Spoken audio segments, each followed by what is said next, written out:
Hi everybody, my name is Catherine Hoover. I'm going to be talking about El Salvador, and the food that I will be talking about and eating is going to be pupusas. I don't know if you can see it. I'm actually going to take a picture.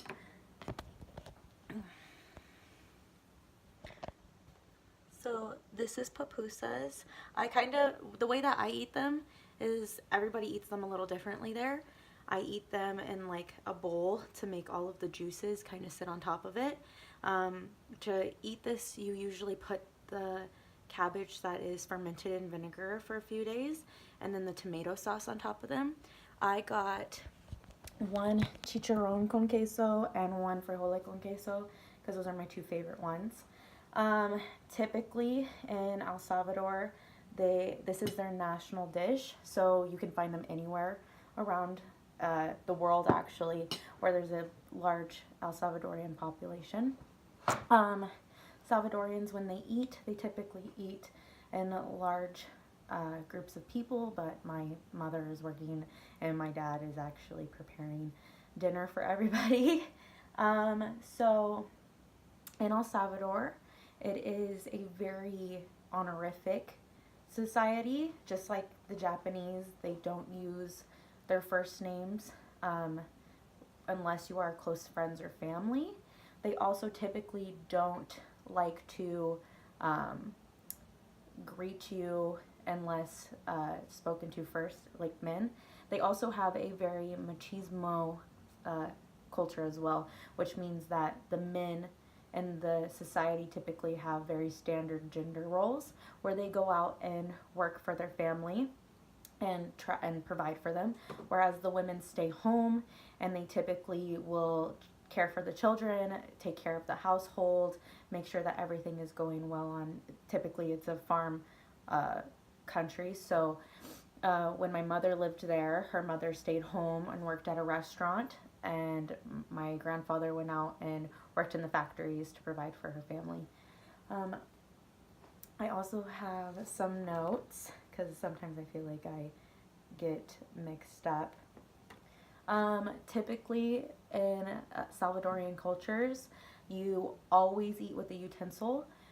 You don't usually eat with your hands unless it's a meal where it is typically you have to eat with your hands, but you typically always use a spoon or a fork. I freaking love pupusas. They're my favorite meal in the whole wide world. The flavors that are in this food are just outstanding. The tomato sauce and the pickled cabbage really kind of add something to it. A lot of the times my cousins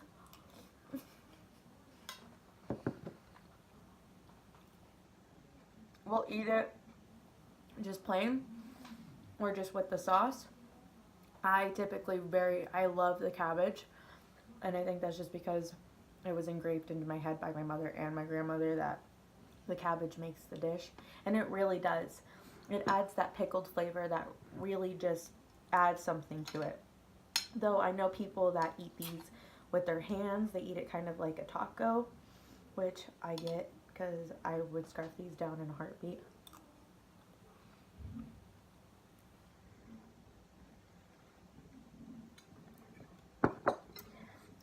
There is a lot of violence that happens in El Salvador still, just because of all the gangs that come out of El Salvador, um, like MS-13.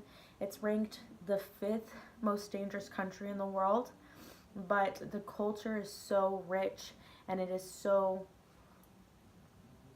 separated from everything else because between Honduras and Guatemala, there's mountains that separate the countries. And unlike a lot of the other countries, there isn't a large Afro-American culture or Afro culture. I'm sorry. Um, they don't have any other languages except for Spanish, and the other languages that they do have is native speaking languages that are dying out because only older people use them, and they weren't passed down from generations to generations. And that's just because when the conquistadors came into El Salvador, they killed off a lot of the natives, and the natives that did survive forced themselves to speak Spanish and hide their identities as the natives. Um, They also intermarried a lot. So a lot of the culture, you can see that there are light skinned Salvadorians and very dark skinned Salvadorians. Typically, if you are part of the Incan um, minority in El Salvador, your skin is a lot darker. My grandfather's skin is a lot darker than my grandmother's skin because she has a lot more Spanish in her blood, where he was brought up mostly in a rural part of the country where there was a lot more really rich toned people. Um, like my mom, she's very light, and my aunts and uncles are very dark. So it just depends on if you were uh, part native or part Spanish. But because of the whole culture difference between the natives and the Spanish, everyone has some type of Spanish in their blood. I'm gonna keep eating this because this is so good. These are typically, it's kind of like a quesadilla. That's the best way I can describe it.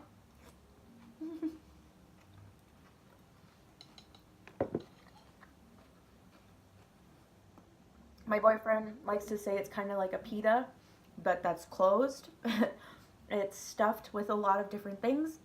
Like I said, I get chicharron con queso, which is pig skin and cheese, and I also get frijoles con queso, which is just beans and cheese.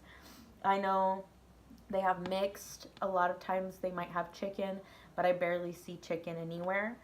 The place that I go to is right down the street. I went to a school that was highly Hispanic populated. We did have a lot of Cubans, but there was a large Salvadorian culture that was in our school. I hope you enjoyed learning about El Salvador just like I did. I know that my mom was born there, but it's nice learning a lot more because she moved here when she was 7. So learning a lot more from the internet has actually been really enlightening and understanding why my mom is the way that she is. Thank you.